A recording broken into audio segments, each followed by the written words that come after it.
사도행전 3장 1에서 10절 보겠습니다.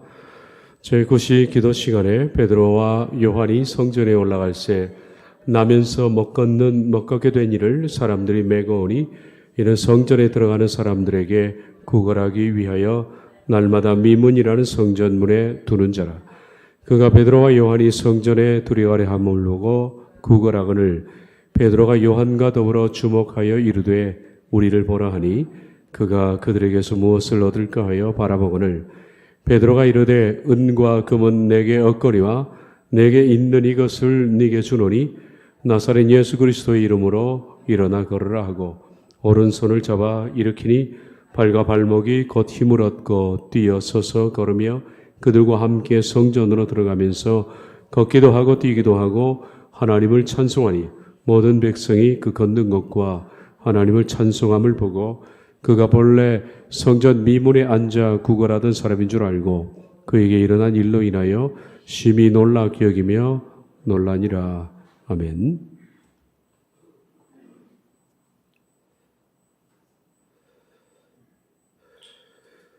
자, 우리 그동안 그 초반에 했던 사도행전 전체 궤괄했던 부분인데요.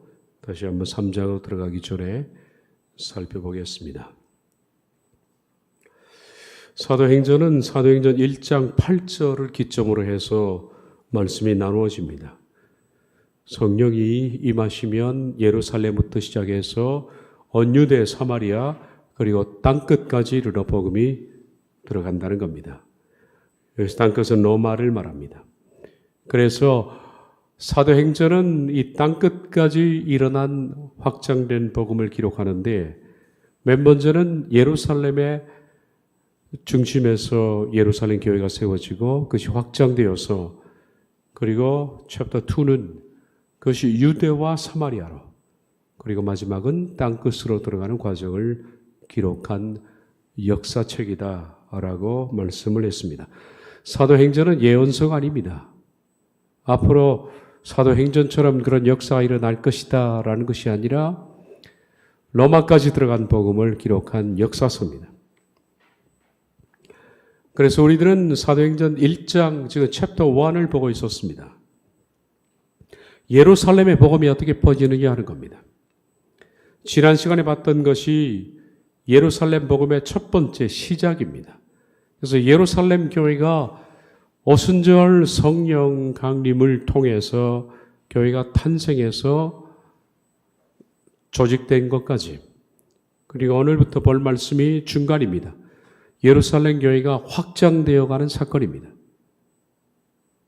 그리고 마지막은 땅끝 1차 징후를 보이는 것입니다. 그렇게 해서 예루살렘의 복음이 이제는 사마리아와 땅끝 유대로 넘어가는 그쪽 복음을 탄생시킵니다. 시작은 예루살렘 교회 탄생, 이 부분은 지난주까지였습니다. 이 부분을 초창기 때 제가 했던 요약본을 다시 한번 보면서 뒤돌아보겠습니다. 예수님께서 승천하신 후 오순절까지 열흘간의 기다림이 있었다. 이 기다림의 시기 동안 사도들은 유다 대신 마띠아를 뽑아 세웠다. 승천 열흘 후 오순절 날에 그들이 모였을 때 성령님이 그들 위에 불꽃처럼 임했다. 초나 각국에서 모인 무리는 사도들이 방언을 말함을 듣고 놀라게 된다. 성령님께서 교회 공동체를 세우시고 하신 첫 번째 일은 방언이었다. 방언은 언어의 통일이며 커뮤니케이션이다. 이는 천하 만국에 흩어진 모든 백성을 교회라는 하나님의 나라에 누구든지 들어올 수 있도록 하시는 하나님의 수용적인 메시지다. 그러므로 방언을 알아듣지 못하는 말이라 주장하는 것은 사도행전의 목적에 빗나가는 오판이다. 방언을 통해 하나님은 바벨탑 이후에 단절된 관계를 다시 소통하셔서 모든 이들을 부르신다는 상징적 메시지를 담고 있다. 방언으로 커뮤니케이션이 시작된 백성들에게 베드로는 설교하며 많은 이들이 회개하고 돌아온다. 사도행전 챕터 1 시작은 예루살렘 교회의 탄생에 대한 첫 경과복으로 끝을 맺는다.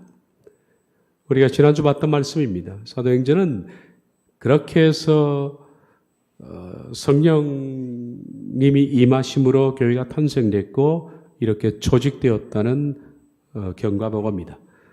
2장 43에서 47절 사람마다 두려워하는데 사도들로 말미암아 기사와 표적이 많이 나타나니 믿는 사람이 다 함께 있어 모든 물건을 서로 통용하고 또 재산과 소유를 팔아 각 사람의 필요를 따라 나눠주며 날마다 마음을 같이하여 성전에 모이기를 힘쓰고 집에서 떡을 떼고 기쁨과 순전한 마음으로 음식을 먹고 하나님을 찬미하며 날마다 마음을 같이하여 성전에 모이기를 힘쓰고 집에서 떡을 떼며 기쁨과 중복이 됐네요. 순전한 마음으로 음식을 먹고 하나님을 찬미하며 또 온 백성에게 칭송을 받으니 주께서 구원받는 사람을 날마다 도하게 하시니라. 예루살렘 교회가 이렇게 조직되고 하나님께서 이 교회를 이렇게 세웠다는 것에 대한 보고입니다.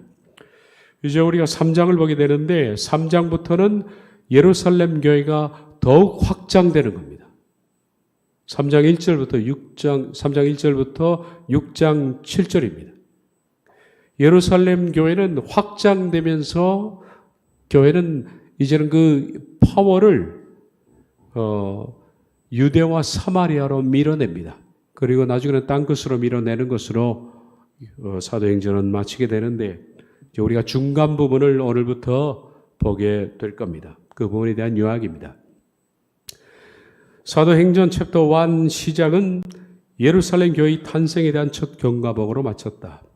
탄생은 실로 놀라웠다. 하나님을 찬미하며 또 온 백성에게 칭송을 받으니 주께서 구원받는 사람을 날마다 더하게 하시니라.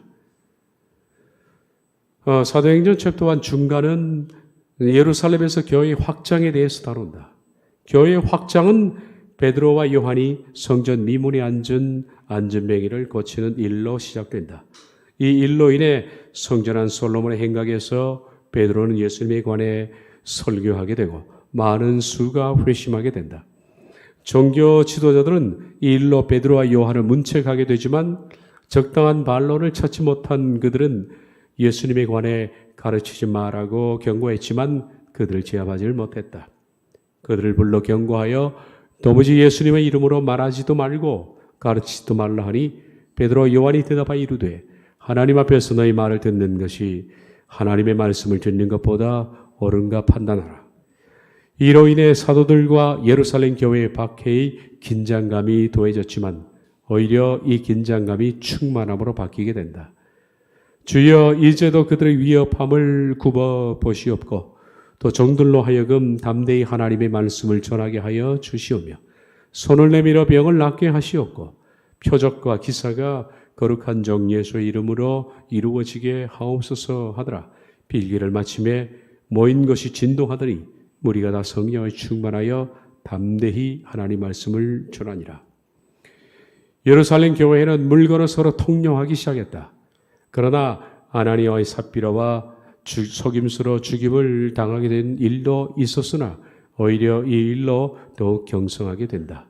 온 교회와 이 일을 듣는 사람들이 다 크게 두려워하니라. 하나님은 사도들을 통해 많은 표적과 기사를 일으켜 있는데 이는 예수님께서 승천전에 약속하신 그대로였다. 너희는 온 천하에 다니며 만민에게 복음을 전파하라. 믿고 세례를 받는 사람은 구원을 얻을 것이요 믿지 않는 사람은 정죄를 받으리라.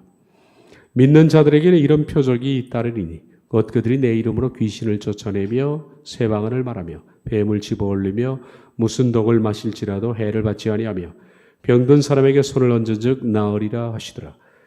종교 지도자들은 시기심으로 사도들을 투옥에 시켰지만 천사가 옥문을 열고 풀어주었고 더욱 담대해진 사도들을 잡아 협박하고 채찍질하였으나 그들을 제어할 방법은 없었다.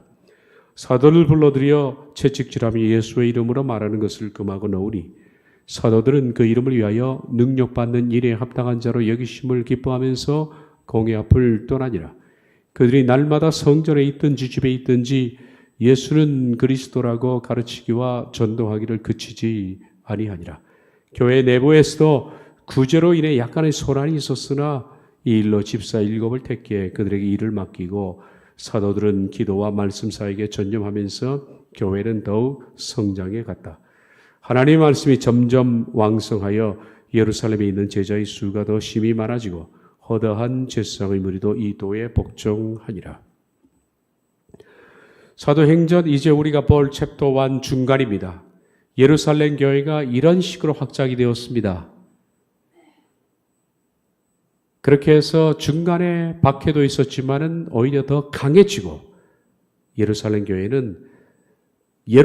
교회에서의 최고의 정점을 갖게 됩니다. 그리고 그 정점은 이제 챕터 2, 사도행전 챕터 2, 유대와 사마리아로 넘어갑니다.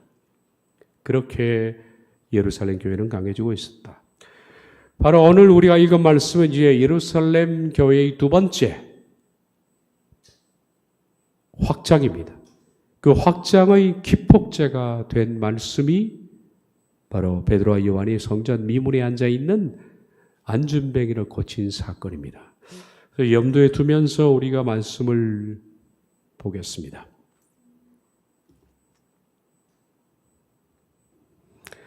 예루살렘 교회의 확장, 그러니까 부흥의 기폭제가 된 말씀, 성전 미문에 있는 병자를 고친 사건, 이렇게 시작합니다. 제9시 기도 시간에 베드로와 요한이 성전에 올라갈세라고 기록되어 있습니다.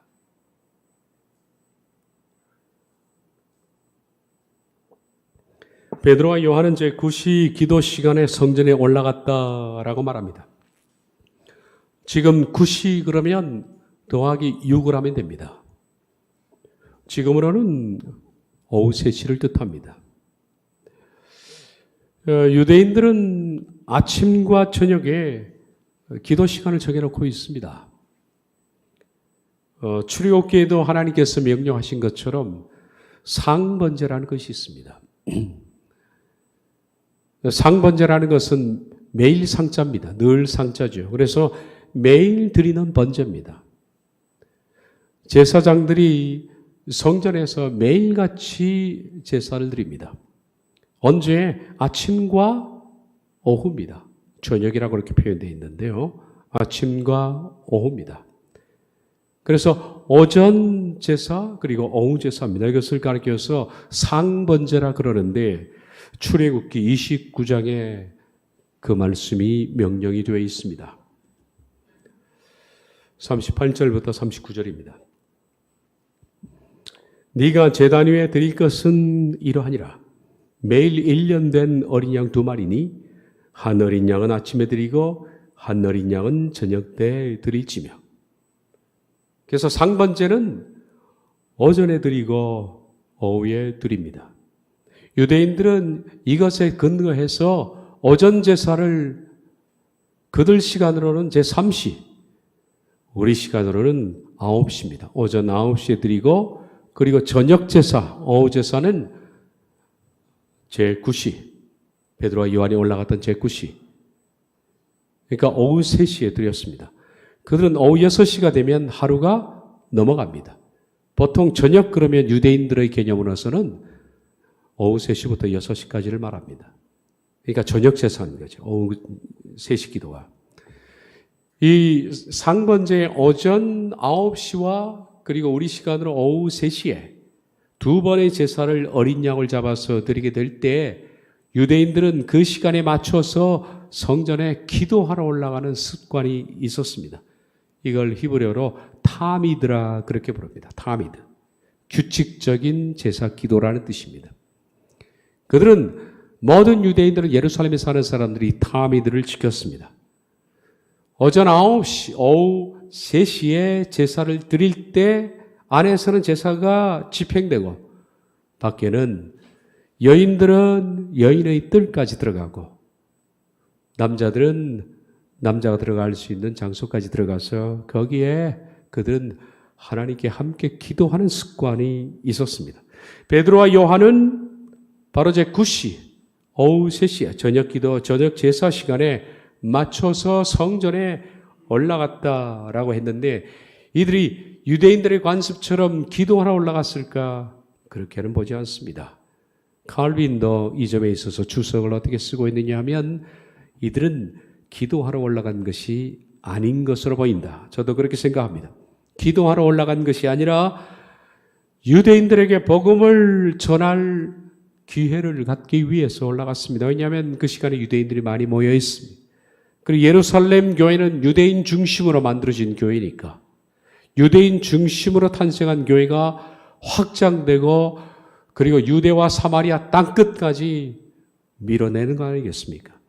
그래서 유대인들에게 복음을 전하기 위해서 베드로와 요한이 성전에 시간에 맞춰서 올라갔을 것이다. 그리고 실제로 이 사건을 기폭조로 해서 그 시간에 다음 말씀을 보면 베드로가 설교하는 것이 또 나옵니다. 예전에도 베드로가 그랬죠. 기도 시간에 맞춰서 설교한 적이 있었습니다. 사도행전 2장에 나오는 우리가 2주 전에 봤던 베드로의 설교입니다. 베드로가 11사도와 함께 서서 소리를 높여 이르되 유대인들과 예루살렘에 사는 모든 사람들아. 그러니까 이만큼 많이 운집한 것은 오전이든지 아니면 오후 3시든지 둘 중에 하나일 겁니다. 기도 시간에 맞췄으니까. 이 일을 너희로 알게 할 것이니 내 말에 귀를 기울이라. 그들이 이 말을 듣고 마음에 찔려 베드로와 다른 사도들에게 물어 이르되 형제들아 우리가 어찌할꼬 하거늘 그 말을 받은 사람들은 세례를 받으며 이날에 신도의 수가 3,000이나 더하리라. 베드로의 설교로 예루살렘 교회는 3,000명 이상 모이는 사람 그 교회로 이렇게 기반을 놨습니다. 이것이 바로 베드로가 성전에서 설교했던 결과물이었습니다. 그러므로 베드로는 이런 기회를 또 얻기 위해서 제9시 오후 3시 기도 시간에 맞춰서 성전으로 올라갔던 것으로 생각됩니다. 베드로와 요한은 성전 미문 쪽으로 들어갔다 그렇게 말합니다. 나면서 멋걷게 된 일을 사람들이 메어오니 이는 성전에 들어가는 사람들에게 구걸하기 위하여 날마다 미문, 미라는 것은 아름다울 미자입니다. Beautiful gate입니다. 아름다운 문이라는 것에 성전 문 쪽에 사람들이 그를 메어와서 구걸시키기 위해서 놔뒀다 그렇게 말합니다. 우리가 예루살렘에 들어가는 문이 총 몇 개 있느냐 하는 것들을 좀 보면서 말씀을 나누는 게 도움이 될 것 같습니다. 예루살렘으로 들어가는 문은 총 8개입니다. 동, 서, 남, 북이 있는데 동쪽, 서쪽, 남쪽, 북쪽을 합쳐서 총 8개입니다. 물론 여기 나와 있는 이 지도는 현재입니다. 근데 과거를 기반해서 쓴 것이니까 그 정도 생각하면 됩니다. 문이 총 8개입니다. 자, 동쪽에 스데반 문이라고 있고 아래쪽에 황금 문이 있습니다.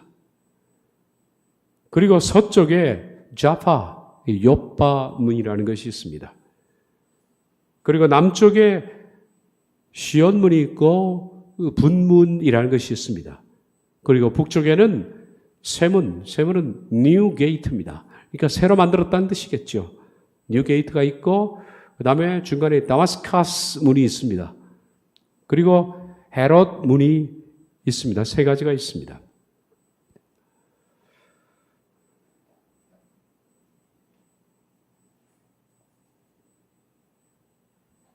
이쪽에 시온문 아래쪽이 시온산입니다. 산이 이렇게 시온산이 있고 그리고 시온문과 분문 걸쳐서 흰놈의 골짜기가 들어왔습니다. 사람들이 죽으면 거기에 시체를 갖다 버리는 그리고 몰래 옛날에 고향에서 제사를 드렸던 장소 흰놈의 골짜기가 있습니다. 흰놈의 골짜기 바로 분문에서 오른쪽은 기드론 골짜기라는 것이 있습니다. 그리고 위쪽 스데반문 위쪽은 스데반문 위쪽은 거기가 감람산입니다. 이쪽이 감람산입니다. 감람산, 기드론 골짜기, 흰놈의 골짜기, 그리고 여기가 시온산입니다.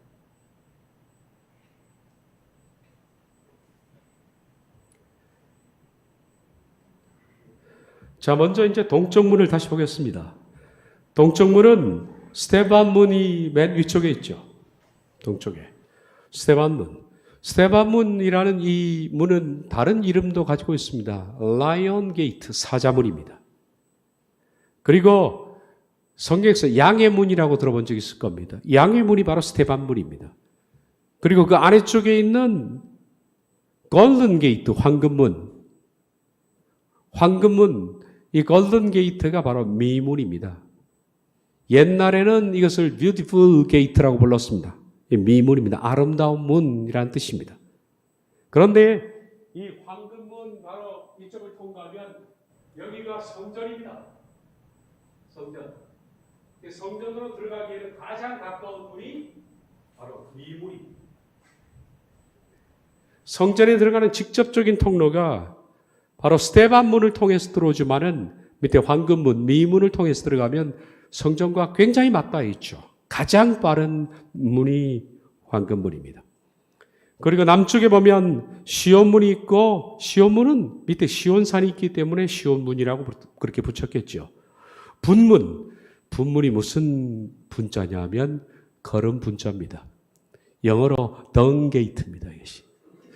다시 말해서 흰놈의 골짜기로 들어가는 건 분문을 빠져나오면 흰놈의 골짜기가 나오지 않습니까?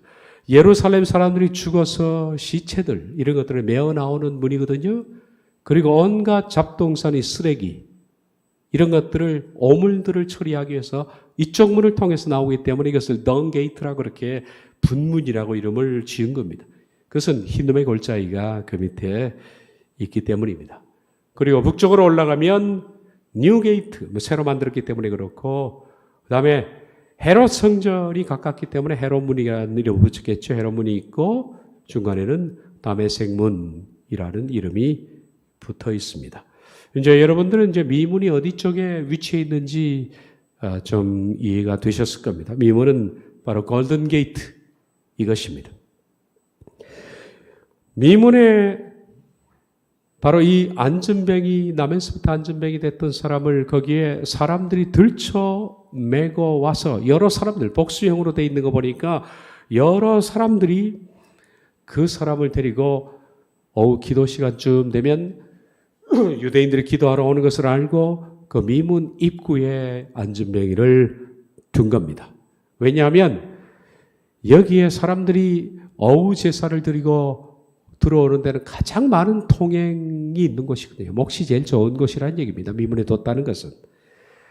특별히 이 미문을 통과하면 뭐가 나오느냐 하면 성전 안에 여인의 뜰과 바로 직결이 돼 있다 그렇게 말합니다.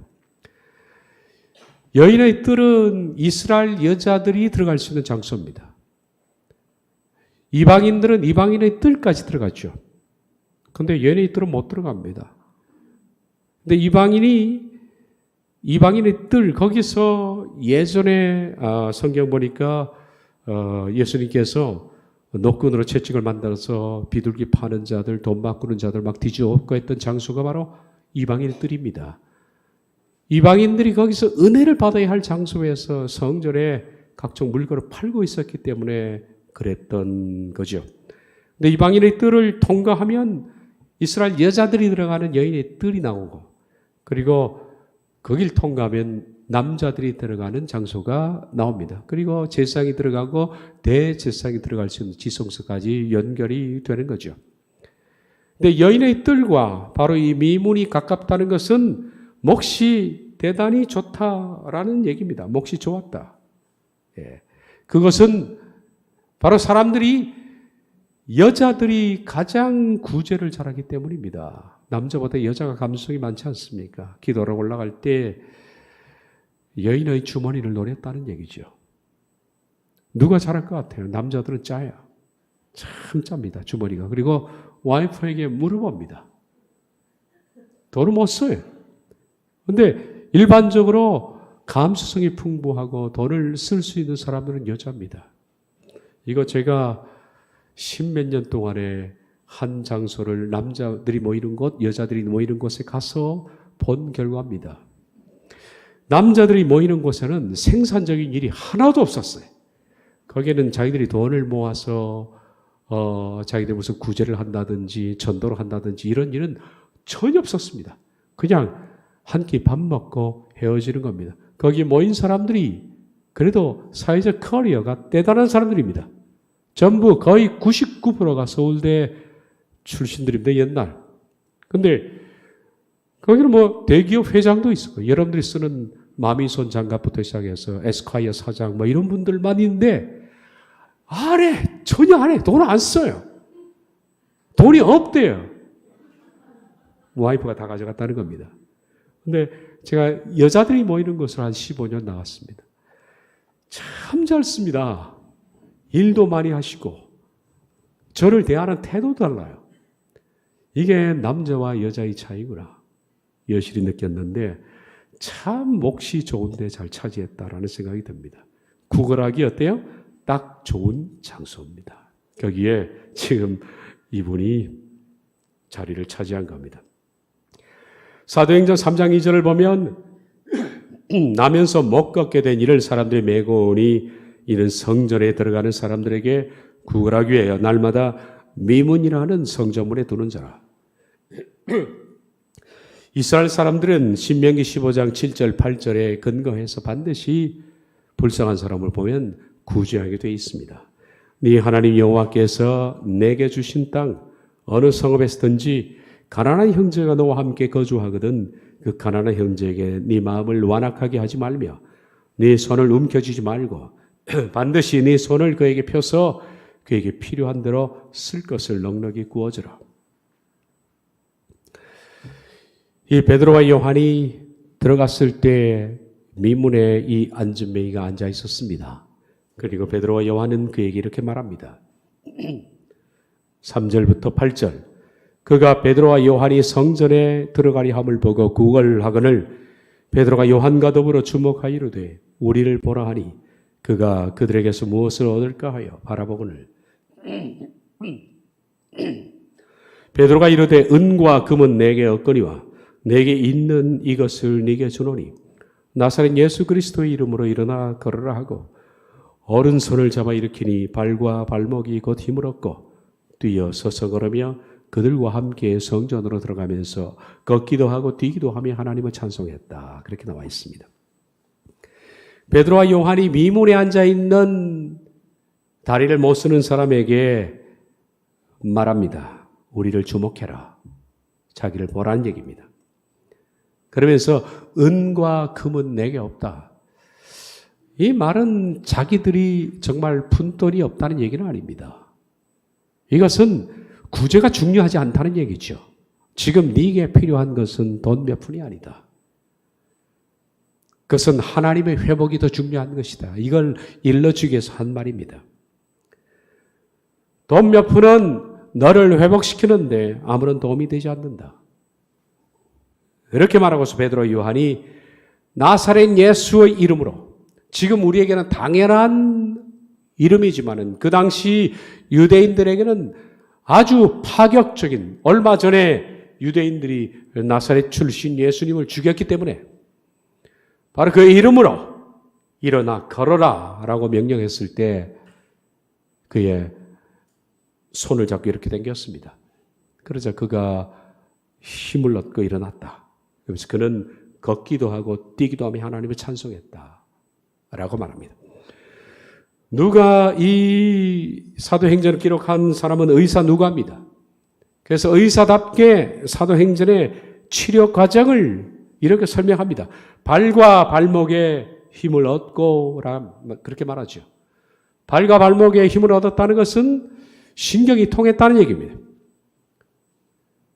신경이 완전히 말라버렸는데 발과 발목으로 통하는 신경이 흘러서 피가 통하기 시작했고 그리고 힘을 서서히 얻어나가는 과정을 의사 누가는 의사답게 기록합니다. 바로 사도행전 3장 이 사건, 미문에 앉아있는 구걸했던 안전뱅이로 고친 이 사건은 사도행전에 제자들이 사람을 고친 기적을 처음으로 기술한 내용입니다. 물론 그 이전에도 이와 같은 내용이 있지만은 구체적으로 기록한 것은 처음이다라는 겁니다.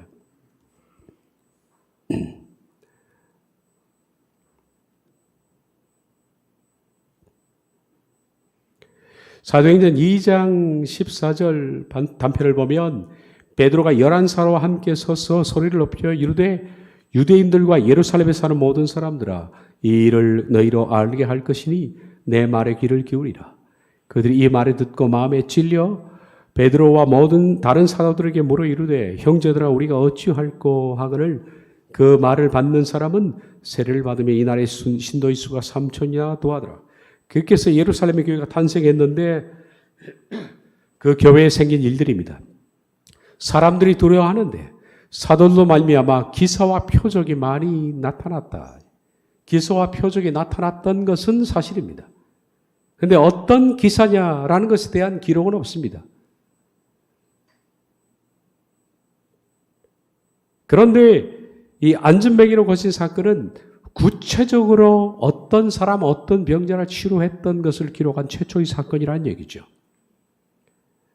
그래서 이제 이 기적으로 베드로가 성전에 모였던 기도 시간에 모였던 그 사람들에게 설교할 근거가 됩니다. 다음 시간에 보게 될. 그리고 지금까지 베드로가 설교해서 나사렛 예수 그리스도께서 너희가 죽인 바로 그 메시아다라는 사실을 입증하는데 이 기적이 어떻게 됐어요? 증명이 된 겁니다. 증명이 됐다는 겁니다. 우리 입장에서는 지극히 당연한 얘기입니다. 예수 그리스도. 근데 그 당시 사람들에게는 엄청난 쇼크로 다가왔을 것이 분명하다라고 생각합니다. 설교의 핵심이 예수님은 뭐라고요? 메시아다라는 거죠. 베드로가 했던 그 설교, 이것을 증명하는 것이 바로 성전 미문에 앉아있던 안전뱅이로 고친 사건입니다. 그리고 베드로는 나사렛 예수 그리스도 이름으로 그 사람을 일으켰습니다. 이제 사도행전에서 누가는 이 사건이 일어난 뒤에 무리들이 보인 반응을 기록하고 있습니다. 누가가 기록하는 관점은 기적이 아닙니다. 기사 중심입니다. 제가 설명을 했죠. 기적은 능력입니다. 두나미스입니다. 다이너마이트라는 단어가 두나미스에서 나왔는데요. 그 문자 그대로 폭발적입니다. 인간의 이성과 상식을 뛰어넘는 상상을 초월하는 초자연적인 사건, 물이 변하여 포도주가 된 것, 이것이 두나미스입니다. 기적이죠. 죽은 사람이 살아난 것, 두나미스입니다. 병자가 고쳐진 것, 소경이 눈을 뜬 것, 두나미스입니다. 그런데 두나미스보다 더 중요한 것은 뭐냐 하면 그것을 본 사람들의 반응입니다. 그것을 기사라 그렇게 표현합니다. 테라스입니다. 기사라는 것은 그 기적을 목도한 사람들의 반응입니다. 사실 두나미스는 그렇게 중요하지 않습니다. 우리가 믿음의 초창기에는 어떻게 이런 일이, 이 놀라운 일이 벌어질 수 있을까? 어떻게 초자연적인 사건이 벌어질 수 있을까? 여기에 집중을 하지만은 실제로 중요한 것은 그것을 깨달은 뒤, 그것을 목도한 사람들의 반응입니다. 어떤 반응을 갖느냐?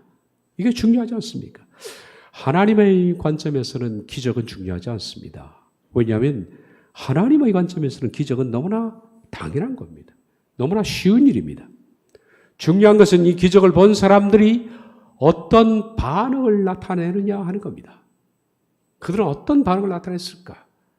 어떤 사람들은 배척하기도 하고 반대하기도 하고 비웃기도 하고 어떤 사람들은 긍정적으로 수용하고 진려 그들이 어찌할꼬 회개하는 사람 나오고 이게 바로 테라스를 다루는 관점이죠. 하나님께서 이 능력, 기적을 허락하시는 이유는 기사에 있다라는 겁니다. 어떤 반응을 나타내느냐는 기사. 그래서 하나님은 항상 먼저 메시지를 주십니다. 능력을 행하시는 것이 아니라 메시지를 주시고 그 메시지를 증명하는 수단으로 사도행전에 능력을 일으켰습니다. 그리고 백성들이 어떻게 그 능력에 반응하느냐 여기에 따라서 그들의 영적 방향이 결정되어 있다라는 겁니다. 여러분이 설교를 듣을 때도 마찬가지입니다. 설교를 듣고 어떤 식으로 마음을 가져가느냐에 따라서 영적 방향이 결정됩니다. 한쪽으로 듣고 한쪽으로 흘리는 사람도 있고 그러한가 하는 사람도 있고 어떤 사람들은 적극적으로 반응합니다. 이 테라스. 그 설교는 저번에 말했던 것처럼 설교의 이 반응 이것까지를 합쳐서 설교라고 그랬다는 거예요. 그런데 많은 사람들이 설교를 반응하는 것에 대해서 신경 쓰지 않습니다. 설교자가 어떤 설교를 하느냐까지만 본인이 생각하고 끝내는 것은 설교에 동참하지 못하는 것이죠. 누가는 이 두나미스 하나님의 기적에 대해서 백성들이 어떻게 테라스 반응을 했느냐 이걸 이렇게 기록하고 있습니다. 3장 9절 10절을 보면 모든 백성이 그 걷는 것과 하나님의 찬송함을 보고 그가 본래 성전 미문에 앉아 구걸하던 사람인 줄 알고 그에게 일어난 일로 인하여 심히 놀랍게 여기며 놀라니라. 백성들의 반응은 놀랍게 여기며 놀랐다라는 겁니다. 그런데 여기서 똑같이 단어로 번역했습니다. 놀랍다, 놀랍다라고 번역했지만은 사실은 다른 단어입니다. 앞에 나오는 심히 놀랍게라는 것은 어떤 단어입니까? 담보스라는 단어고 뒤에 나오는 놀랍다라는 것은 에스카시스입니다. 담보스는 그냥 깜짝 놀라는 겁니다. 보고 깜짝 놀라는 경적입니다. 스타니스입니다. 그런데 에스카타시스라는 이 단어는 다른 뜻입니다. 이 단어는 베웰드먼트가 당황하다는 뜻이에요. 당황하다, 당황하다, 그리고 엑스타시, 황홀경을 느끼는 겁니다.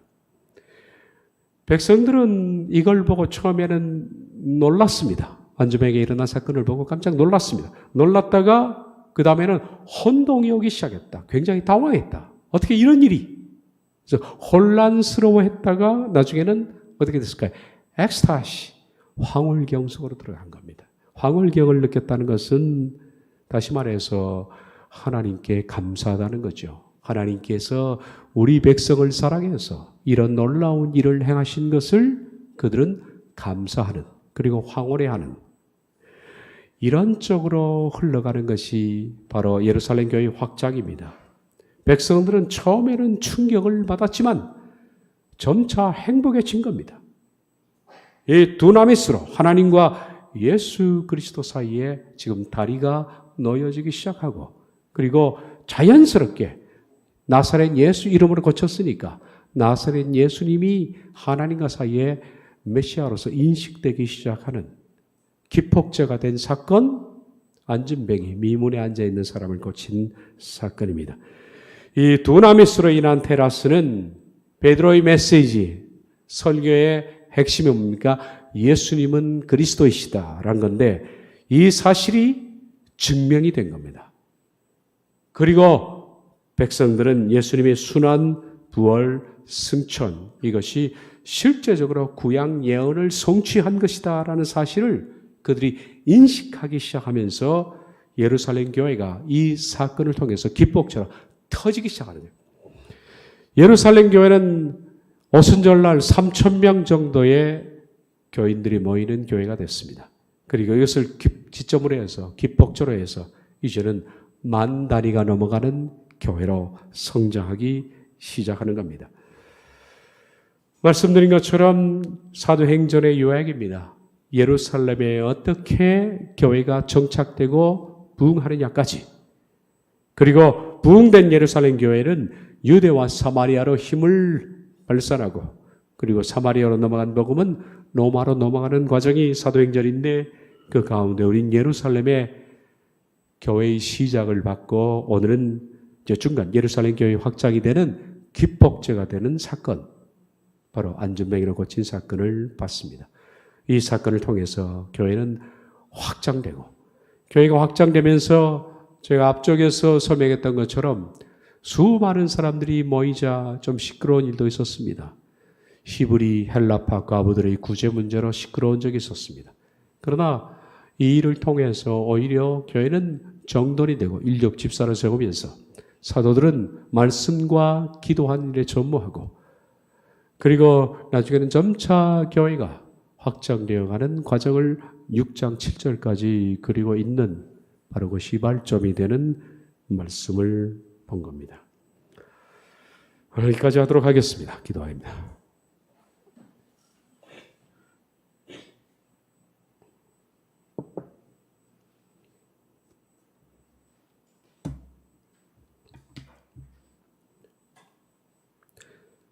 예루살렘 오순절날 임한 복음이 이제는 3,000명 교회로 발판을 뒀다.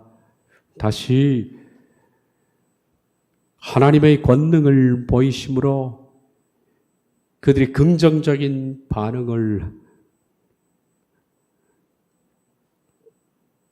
통해서 교회들이 놀랍게 확장되어가는 예루살렘 교회가 성장해가는 모습을 봤습니다. 하나님의 역사를 우리가 보면서 땅끝까지 이루신 그 복음이 이제는 사도행전을 넘어서 우린 요한계시록이 오늘날 이 시대의 만미를 보여주고 있는데 저희도 역사적으로 이제 마지막 지점에 살고 있는 사람으로서 어떻게 교회를 섬기고 또 어떻게 하나님의 교회를 온전한 공동체로 만들어 나갈 것인지 우리 모두가 사도행전의 그 사람들처럼 한 마음을 가지고 교회를 이루어 나가게 해 주옵소서. 예수님의 이름으로 기도하옵나이다. 아멘.